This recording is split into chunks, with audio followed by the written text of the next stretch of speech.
Olá pessoal, seja bem-vindo ao GTcast, o seu podcast sobre gestão tributária. Eu sou Alexandre Marques e estou aqui mais uma vez para trazer para você, junto com Gustavo Reis e Aline Fagundes, as principais informações sobre os acontecimentos na área tributária no mês de abril de 2020. E eu vou passar a palavra aqui para o Gustavo e a Aline darem um oi para vocês. Olá pessoal, muito bom estar mais uma vez com vocês aqui e dessa vez contando com a presença de Aline, que na última gravação, por conta aí das medidas restritivas fruto da pandemia da Covid-19, não pôde estar conosco. Seja muito bem-vinda, Aline. Pois é, pessoal, estou de volta com muita alegria, passando por todo o processo de restrição, tudo mais, todos os cuidados, estou aqui de novo e vai ser muito bom fazer parte desse projeto mais uma vez. Pois é, Aline, o pessoal sentiu sua falta e nós atendemos aos apelos das centenas de pessoas que clamaram pela sua presença. É muito bom ter você aqui novamente, inclusive a sua ajuda vai ser importantíssima porque no mês de abril nós tivemos muitos acontecimentos na área tributária extremamente relevantes. Por isso que eu quero pedir a você que já conhece o nosso podcast, não deixe de repassar adiante esse conteúdo. Um conteúdo que a gente faz aqui com muito capricho, muita dedicação, para trazer um panorama geral das principais informações que você precisa estar a par sobre a temática tributária e que nesse mês de abril foi marcado aí também por muitas notícias. Notícias essas que a gente vai comentar agora na seção GT News. É com você, Aline. A primeira notícia é que o ministro do STF pede vista em julgamento que discute regime de tributação de software. O ministro Dias Toffoli, do STF, pediu vista no julgamento de ação direta de inconstitucionalidade que discute o regime de tributação de softwares. A ADI foi ajuizada pelo PMDB para questionar uma lei do Mato Grosso que determina a incidência do ICMS às operações de cópias ou exemplares dos programas de computador. Essa é aquela velha discussão, Gustavo, sobre se os programas de computador devem ser tributados como mercadorias ou como prestação de serviços. E essa discussão que eu julgo ser um absurdo, ela ainda está sendo travada nos anos 2020. E isso porque enquanto o mundo está aí investindo, incentivando o seu parque tecnológico, a produção de programas de computador, o Brasil está diante dessa guerra fiscal em torno da tributação da atividade, deixando muitas empresas que atuam nesse setor numa condição de absoluta insegurança jurídica. Exatamente, Alexandre. E, inclusive, a Receita Federal do Brasil e o próprio STF já tinham se manifestado em outras ocasiões, tentando trazer ali alguns parâmetros de interpretação desse tipo de operação para fins lá de tributação no imposto de renda, mas é perceptível que essas decisões ainda têm gerado muito conflito, principalmente por parte dos municípios e dos estados que não têm aí sido unânimes na interpretação para a aplicação destas normas. É isso, inclusive eu quero sugerir a você que de repente ainda não está acompanhando ou não viu o nosso vídeo sobre esse tema no projeto lá do Foco Tributário de publicar um vídeo por dia ao longo de um ano, um determinado vídeo em que a gente trata dessa discussão e a gente mostra o grande problema, é que a Lei 116 fala que o licenciamento de programas é uma prestação de serviços sujeita ao ISS, enquanto que a manifestação do STF e também da Receita Federal é no sentido de que se o programa se tratar de um sistema elaborado para o público em geral, isso deve ser tratado como compra e venda mercantil. A gente precisaria, na verdade, mais do que de uma decisão do STF para sepultar essas discussões. A gente precisaria, na verdade, era de uma legislação moderna, atualizada e clara para tirar as empresas desse clima de insegurança jurídica.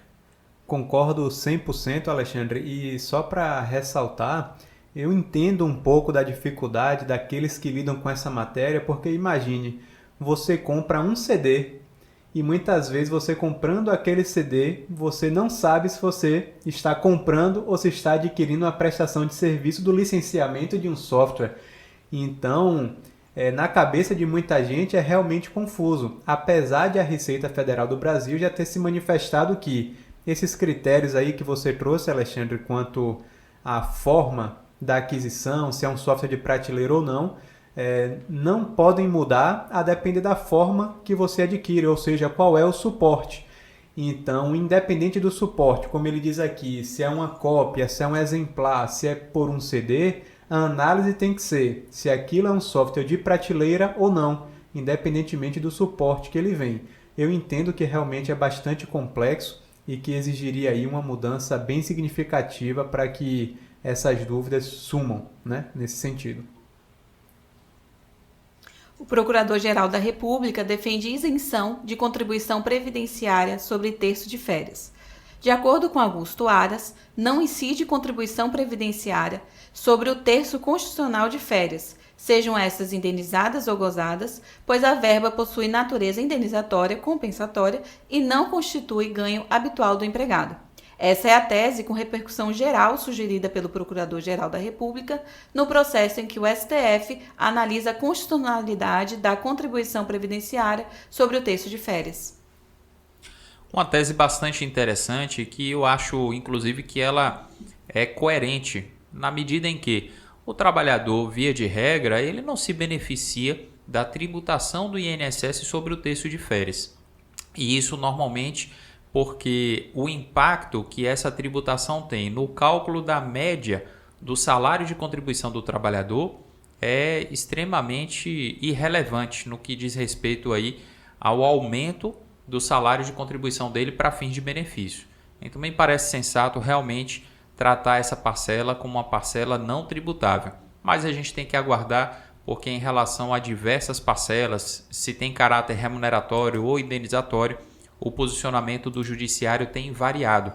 E, de certa maneira, a gente pode dizer que tem até evoluído. A gente teve há poucos anos aí a definição, por exemplo, pelo judiciário, de que aquela indenização paga quando da rescisão do contrato de trabalho, chamado aviso prévio indenizado, é uma parcela não tributável, apesar de a lei não ter previsto isso.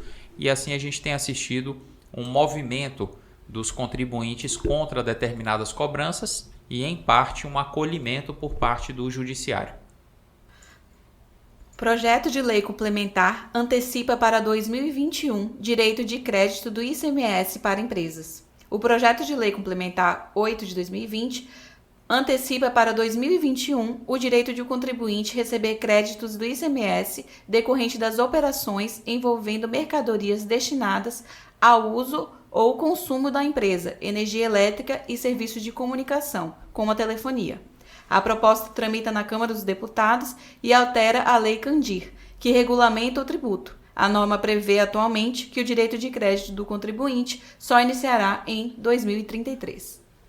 Aline, inclusive, Alexandre já gravou um vídeo que vocês podem assistir, inclusive, lá no YouTube, dentro do projeto de um vídeo por dia ao longo de um ano, é o vídeo número 122, que ele falou do absurdo que seria postergar para 2033 o aproveitamento desse crédito do ICMS. Parece que eles viram esse vídeo de Alexandre e resolveram aí antecipar um pouco aí para 2021 o aproveitamento desse crédito. Inclusive, a postergação desse direito para 2033, curiosamente, se deu através da Lei Complementar número 171. E esse número 171 é bem sugestivo, tanto que o título do vídeo que foi publicado lá no final de 2019 é justamente baseado nessa ideia. Aplicaram o 171 nos contribuintes do ICMS. De novo, porque esse adiamento já vem acontecendo desde os idos da publicação da nossa Constituição Federal lá em 88. E de lá para cá, os contribuintes sempre vêm vendo esse direito ser postergado, ser adiado. Se esse projeto de lei for aprovado, vai fazer justiça e vai, digamos, aplacar um pouco esse ímpeto dos estados de sempre postergar o reconhecimento desse direito dos contribuintes. As certidões previdenciárias, tributárias e trabalhistas podem ter prazo prorrogado. O senador Ângelo Coronel apresentou projeto de lei para prorrogar o prazo de validade de todas as certidões trabalhistas, previdenciárias e tributárias expedidas pelos governos federal, estaduais, municipais e distrital por até 30 dias após o término do estado de calamidade causado pela pandemia da Covid-19. Essa medida eu também penso que é bastante salutar, porque a gente deve lembrar que muitas empresas estão diante de várias necessidades que demandam a regularidade fiscal como requisito para ter acesso a empréstimos bancários, por exemplo, em bancos oficiais, para receber valores decorrentes de licitações que elas ganharam junto a entidades públicas. E num contexto como esse que a gente está vivendo, é natural que algumas empresas não vão priorizar o pagamento dos seus tributos, vão, no mínimo, aguardar um momento mais crítico da crise e passar. Então, é bastante sensato que as certidões, tanto trabalhistas, previdenciárias como tributárias, elas tenham uma validade aí estendida para até um mês depois do fim desse estado de calamidade provocada pelo Covid-19. O STF excluiu o processo de ICMS no PIS e da COFINS da pauta de julgamentos. Os embargos de declaração que discutem sobre a incidência do ICMS na base de cálculo do PIS e da COFINS, que haviam sido mantidos para análise no colegiado em 1º de abril, foram retirados da pauta com medida contra a disseminação do Covid-19 e não tem uma nova data definida. Olha, essa postergação aí a gente já imaginava, inclusive, salvo engano, lá em meados de dezembro era a data prevista para o julgamento dele, salvo engano, 5 ou 6 de dezembro de 2019, e quando chegou ali em novembro eles falaram que não seria mais em dezembro e adiaram para abril. Quando isso aconteceu lá atrás, nós já havíamos comentado que provavelmente ia ter uma nova postergação. Não sabíamos que seria por conta das medidas do Covid-19, mas a gente disse isso há um tempo atrás porque essa postergação já vem acontecendo basicamente desde 2017, 2018, e o STF aí tem evitado encarar essa demanda de frente.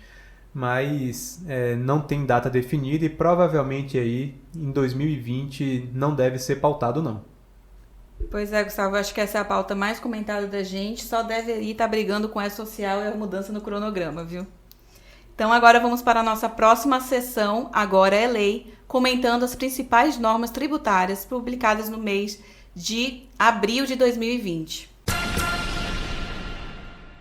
A primeira norma é a Instrução Normativa 1930, de 1º de abril de 2020. Através dessa norma, o prazo para apresentação da declaração do imposto de renda da pessoa física foi adiado do dia 30 de abril para o dia 30 de junho de 2020, e a exigência de se informar o número constante no recibo de entrega da última declaração de ajuste anual foi retirada. O vencimento das cotas também foi prorrogado. A primeira ou única cota vence no dia 30 de junho de 2020, enquanto as demais cotas vencem no último dia útil dos meses subsequentes, sendo o vencimento da última e 8ª cota em 29 de janeiro de 2021. Olha, na linha do que a gente vê que o governo fez com várias outras declarações, nada mais sensato do que também postergar a entrega da declaração de imposto de renda da pessoa física, tendo em vista, inclusive, que muitos contribuintes têm a prática de deixar ali para os últimos instantes a coleta de informações e de documentos para poder colocar na sua declaração anual. E considerando que a partir ali de meados de março a gente começou a ter essas medidas de restrição à circulação, o governo viu que muitos contribuintes teriam dificuldades de obter tais documentos e informações. Por essa razão, bastante sensata a medida. Medida provisória número 932, de 31 de março de 2020. Através dessa MP, o governo federal reduziu pela metade os valores a serem pagos pelas empresas às entidades do Sistema S. A redução é válida por 3 meses. Olha, Aline, precisamos começar tratando aí dessa medida provisória número 932 e lembrando que ela foi publicada em uma edição extra do Diário Oficial da União no dia 31 de março, então podemos considerar aí que ela efetivamente é de abril e por isso estamos comentando nesse programa. E vale lembrar que é uma medida provisória que vai gerar aí um um alívio no pagamento das contribuições das empresas na folha de salário de seus empregados. E tem mais um detalhe muito interessante, Gustavo, é que essa medida provisória ela está sendo noticiada por alguns órgãos como uma medida que reduziu as contribuições para outras entidades que as empresas têm que pagar sobre a folha, como você pontuou. Mas a gente tem que lembrar que nessas contribuições tem várias parcelas ali com destinações específicas. Então, a medida provisória não alterou e nem reduziu a contribuição denominada de salário educação, que é destinada ao FNDE, Fundo Nacional de Desenvolvimento da Educação, a contribuição destinada ao INCRA, que é uma outra autarquia federal, e também não atingiu a contribuição destinada ao SEBRAE, apesar de muito comumente se referir ao SEBRAE como integrante do Sistema S. Então, as entidades que foram afetadas são apenas aquelas listadas de maneira expressa na medida provisória: SESI, SENAI, SESC, SENAC, SEST, SENAT, SENAR e SESCOP. Apenas essas. A próxima norma é a Resolução CGSN número 154, de 3 de abril de 2020. Em função dos impactos da pandemia do Covid-19, o Comitê Gestor do Simples Nacional aprovou a referida Resolução CGSN número 154, que prorroga o prazo para pagamentos dos tributos no âmbito do Simples Nacional. Olha, a primeira coisa que precisamos comentar aqui com relação a essa resolução é que ela revogou a resolução do Comitê Gestor do Simples Nacional número 152. E isso porque a número 152 ela não trazia o ICMS e o ISS. E aí, através dessa nova resolução, a número 154, o tributo municipal e estadual passaram a ser incluídos aqui nessas regras de prorrogação do prazo do Simples Nacional. E aí é importante a gente observar que, dessa maneira, o adiamento ficou escalonado. Quer dizer, a parte que diz respeito aos tributos federais, de março, abril e maio, passa a vencer em outubro, novembro e dezembro. Um adiamento aí de 6 meses, porque a gente está falando da competência março, que vence em abril e passa a vencer agora em outubro. E em relação aos tributos que são do estado ou do município, caso do ICMS e ISS, o Comitê Gestor do Simples concedeu um adiamento menor. O que é da competência março com vencimento em abril vai vencer em julho. O que é de abril venceria em maio, vai vencer em agosto, e o que venceria em junho vai vencer em setembro. Uma maneira de diluir o pagamento desses valores que foram adiados agora, ainda mais considerando que a partir desse período, julho de 2020, para as empresas fazerem frente ao pagamento daquilo que estiver em curso e ainda desses valores que foram adiados, vai ficar um pouco pesado. Então, à medida que esses valores são diluídos, aí segregando o que é tributo federal do não federal, fica mais fácil das empresas enfrentarem esse pagamento. Uma outra diferença, Alexandre, é que para os microempreendedores individuais, todos os tributos, inclusive o ISS e o ICMS, foram aí prorrogados por 6 meses. Mas para as demais empresas optantes pelo Simples Nacional, o ICMS e o ISS eles só foram prorrogados por 3 meses e os demais tributos por 6. É isso mesmo. A outra norma é a Instrução Normativa número 1932, de 3 de abril de 2020. Essa instrução normativa ela prorrogou o prazo de apresentação da DCTF e da FD Contribuições. Olha, essa é mais uma medida importante que o governo adotou, pensando inclusive na dificuldade de muitos escritórios e empresas contábeis com o afastamento das pessoas do local de trabalho habitual e a dificuldade de executar todos esses procedimentos. Então, é importante você atentar para esse novo prazo, porque no 15º dia útil do mês de julho, as empresas vão ter que entregar 4 DCTFs. As DCTFs que eram para ser entregues em abril, maio e junho, e a própria DCTF que é para ser entregue até o 15º dia útil de julho, que é a DCTF da competência maio. Em relação à FD Contribuições, o adiamento foi muito parecido. A diferença é que não se trata de um adiamento para o 15º dia útil do mês de julho, mas para o 10º dia útil do mês de julho, considerando que cada uma dessas declarações tem vencimentos diferentes. A próxima norma é a Portaria do Ministério da Economia, número 139, de 3 de abril de 2020.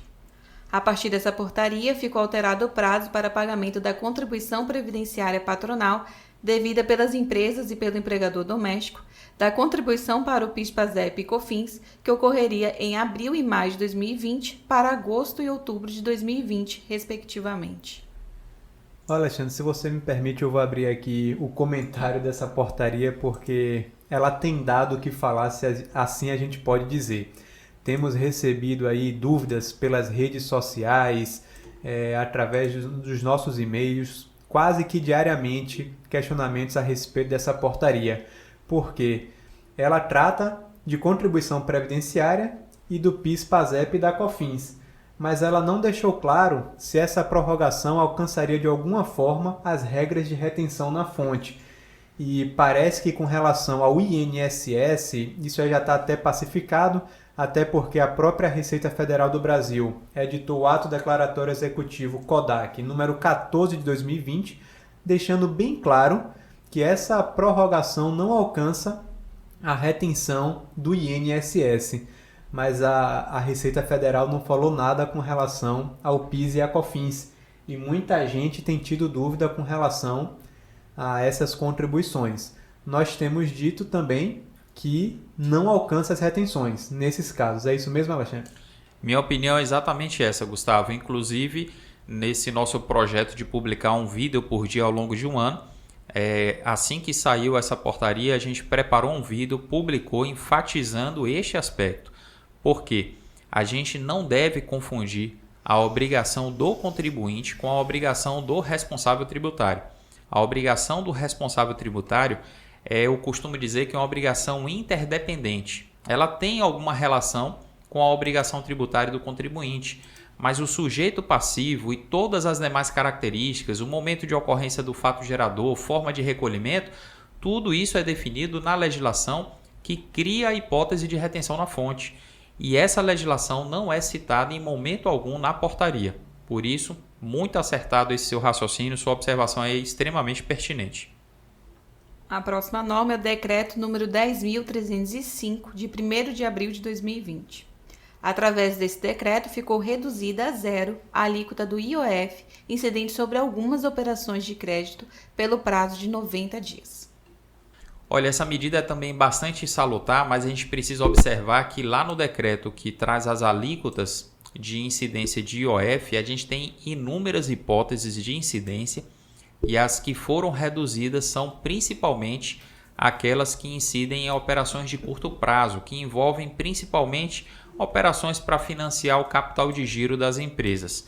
Então, esse tipo de operação tem uma redução no seu custo tributário, o que acaba sendo bastante importante para as empresas que vão demandar financiamentos para custear principalmente suas despesas fixas nesse período.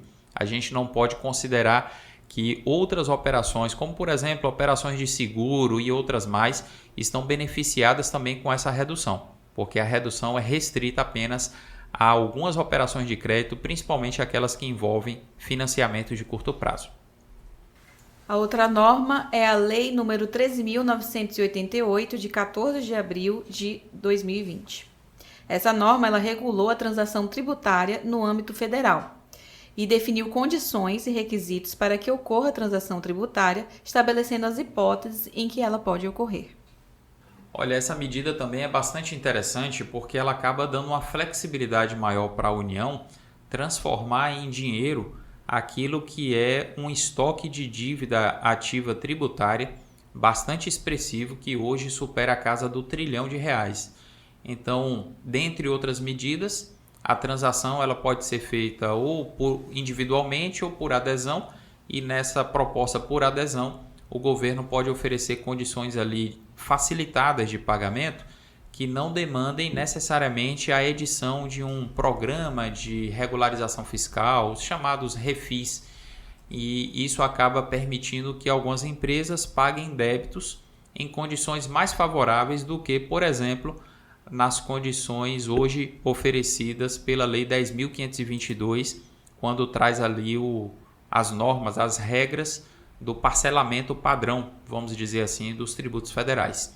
Então, a transação pode contemplar a concessão de desconto de multas, de juros de mora, daqueles encargos legais que incidem quando a dívida é inscrita em dívida ativa da União, o oferecimento de prazos e formas de pagamento diferenciadas e outras questões relacionadas a esse processo de negociação visando o pagamento, inclusive a questão do oferecimento de garantias.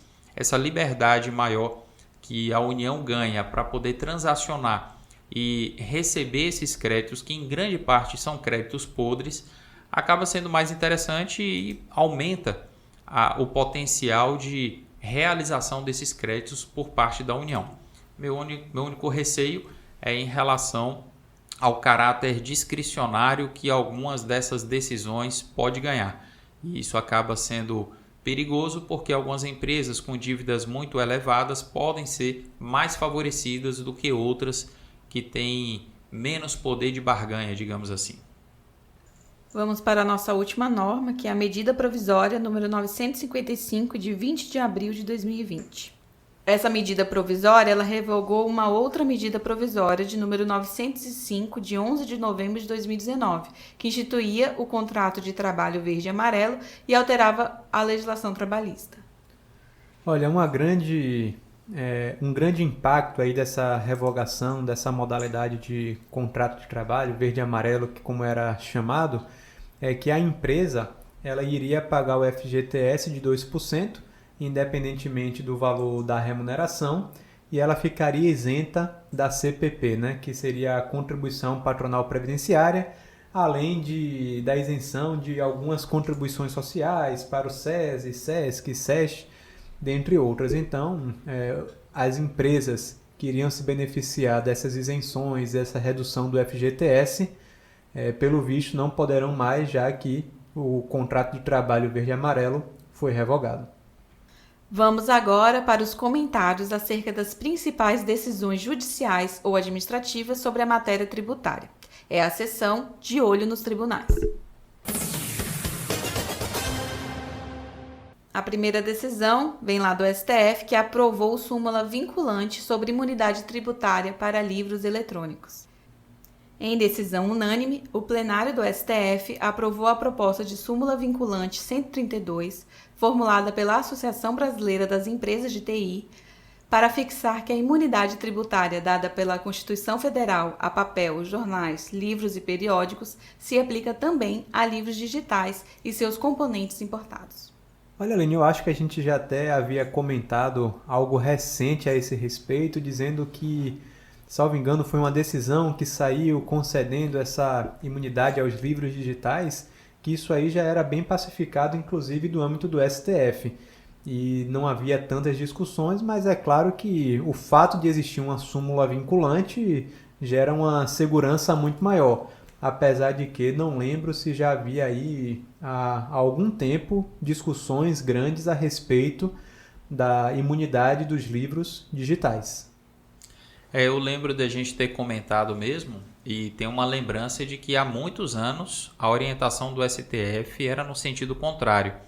Mas nesses últimos anos, mais recentemente, com o crescimento desse mercado de e-books, foi uma matéria que voltou à discussão no plenário e o STF passou a entender de uma maneira diversa, compreendendo que aquela imunidade reconhecida na Constituição tinha que ser interpretada de maneira finalística, ou seja, se o objetivo da imunidade era incentivar a circulação do conhecimento através de livros, jornais, periódicos, isso também é alcançado e cada vez mais através dos e-books e das revistas eletrônicas. Então, nada mais sensato do que estender essa discussão ou esse benefício também para o novo tipo de suporte, lembrando que é de decisões assim, Gustavo, que a gente está precisando em matéria, por exemplo, de licenciamento de programas de computador. Uma decisão que, como essa, tem um caráter vinculante, porque a súmula vinculante do STF, embora não seja uma lei, acaba preenchendo uma lacuna deixada pelo Congresso, e a nossa expectativa é de que, assim como aconteceu agora em relação a outros temas polêmicos também, o STF venha a se manifestar de maneira definitiva e preferencialmente via súmula. O STJ definiu que marido não é corresponsável por imposto sobre renda de trabalho exclusivo da mulher. Para a primeira turma do Superior Tribunal de Justiça, o marido não é corresponsável pelo pagamento do imposto de renda de pessoa física incidente sobre a renda de trabalho prestado exclusivamente pela sua mulher. Com base nesse entendimento, o colegiado deu provimento ao recurso especial do marido, mas ressalvou a possibilidade de o fisco exigir da mulher, posteriormente, o pagamento do imposto sobre os valores que ela recebeu. Olha, esse é um caso curioso em que o STJ estava analisando a aplicação do artigo 124 do CTN, o Código Tributário Nacional, que fala da solidariedade tributária e, dentre outras coisas, coloca a pessoa que tem interesse comum na situação que constitua o fato gerador deva ser considerado como responsável tributário. E aí o marido declarou os rendimentos da esposa em conjunto com o dele. E resultado, a Receita Federal fez a cobrança do imposto contra o marido, considerando que na opção que eles fizeram de declarar em conjunto é como se eles estivessem se declarando corresponsáveis um pelo outro. Mas o STJ pontuou que, de acordo com a Constituição, o sujeito passivo só pode ser definido através de lei complementar. E não existe lei complementar que atribua ao marido a responsabilidade pelo imposto de renda que decorre exclusivamente da atividade laboral de sua esposa. Algo bastante interessante porque, ao definir esse procedimento da declaração em conjunto, a Receita Federal não fez através de lei complementar, não propôs ao Congresso aprovar uma lei complementar com essa finalidade. Então, um caso concreto aí bastante curioso para a gente examinar a fundo esses institutos jurídicos e fazer prevalecer aquilo que dispõe a Constituição e o Código Tributário Nacional, em que pese a instrução normativa não estabelecer que seja dessa forma. Felizmente, um exemplo a mais de como o judiciário funcionou aí como guardião da Constituição e da lei. O STF definiu a respeito da não incidência do ICMS sobre a demanda contratada de energia elétrica. Por maioria dos votos, o plenário negou o provimento ao recurso extraordinário em que se discutia a inclusão dos valores pagos a título de demanda contratada, que é a demanda de potência, de energia elétrica na base de cálculo do ICMS. Olha, o que é que acontece? Muitas empresas que necessitam de muita energia habitualmente contratam ali diretamente com a concessionária o que se chama de uma reserva de potência, né? Que é o que você chamou aí, Aline, de demanda contratada, não é isso? E muitas vezes elas nem utilizam toda essa demanda reservada que ela contratou. E a discussão estava, apesar de a energia elétrica está sujeita ao ICMS, quando você não utiliza ela, está sujeita ao ICMS da mesma forma, e aí o STJ já vinha manifestando diversas decisões no sentido que não, e parece que agora o STF está se amoldando a esse entendimento, dizendo que se aquela energia não foi efetivamente utilizada, não deve incidir aí o imposto estadual. E é uma linha de raciocínio que já estava pacífica no STJ e é muito importante que o STF referende isso, já que a natureza dessa operação é de prestação de serviço. Isso tem uma repercussão, né, Gustavo, que a gente vê muito como dúvida dos nossos clientes que são da área federal, porque as entidades que estão sujeitas à IN 1234 e que fazem retenção de imposto de renda e contribuições sociais, tanto na compra de produtos como na prestação de serviços, têm dúvidas em relação a qual alíquota aplicar, já que energia elétrica, lá na tabela do anexo 1º da IN 1234, está sujeito à retenção de 5,85%, mas existe um ato declaratório da Receita Federal que é de 2006 e fala que, para a potência garantida, a alíquota da retenção deve ser a de 9,45%. Aqueles que são da área federal e acompanham o nosso podcast certamente vão entender esses códigos e essas referências que eu estou trazendo. O TRF2 definiu que prorrogação no pagamento de tributos é concessão excepcional.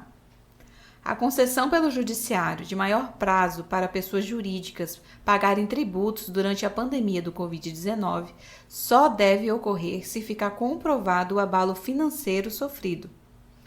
Além disso, deverá se tratar de empresa que não esteja demitindo funcionários e tenha um histórico de boa pagadora de obrigações com o fisco.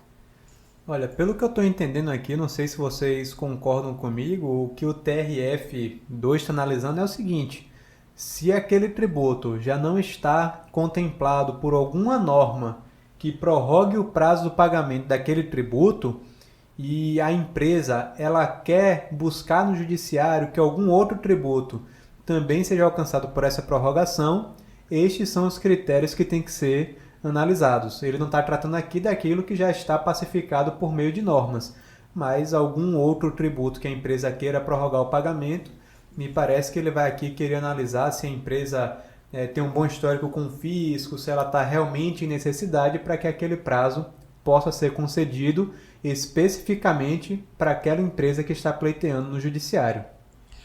E olha, discussões como essa geram uma certa preocupação porque a gente tem que levar em conta que a Constituição Federal estabelece vários princípios que são inafastáveis em matéria tributária.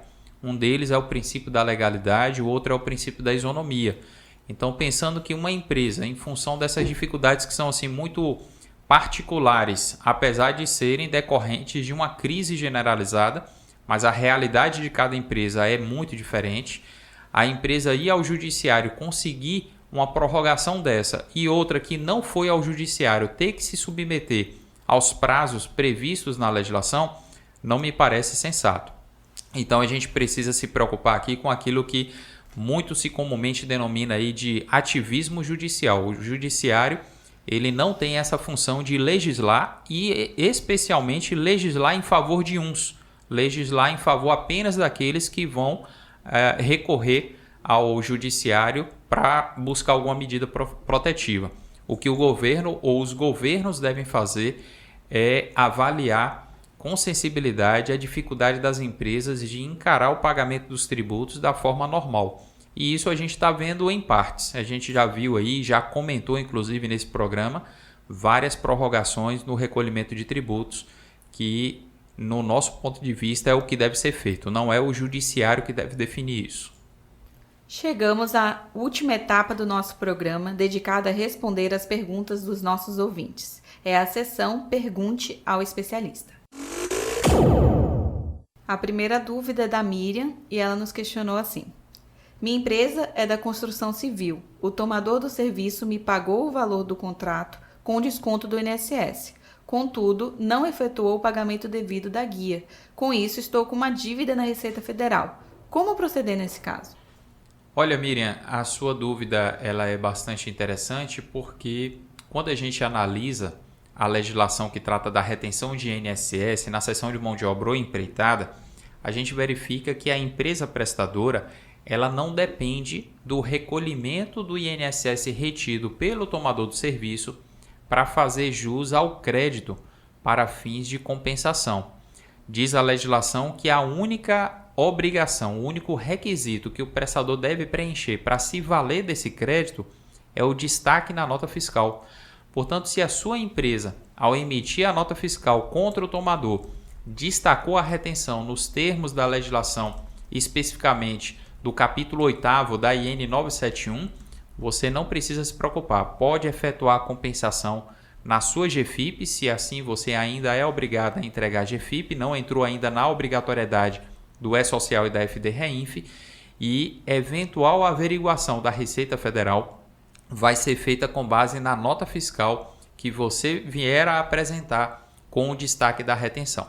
Se por acaso a Receita desconfiar dessa sua compensação e fizer essa diligência, exigir a apresentação desse documento, ela vai constatar pelo exame da sua nota fiscal com o devido destaque que o inadimplemento está com o tomador do serviço e ela vai instaurar um procedimento para exigir dele, tomador, que faça o recolhimento. A outra dúvida foi o William que nos mandou e ele nos questionou: No caso de pessoa física receber aluguel de imobiliária inscrita no Simples Nacional, muda alguma coisa? Olha, William, sua pergunta é interessante. Nós precisamos dizer aqui que não muda nada. A única ressalva que nós precisamos fazer é com quem é o locatário. Se o locatário é uma pessoa jurídica, no ato do pagamento do aluguel à imobiliária, ele já tem que considerar como se estivesse pagando a você, pessoa física, e descontar o IR na fonte.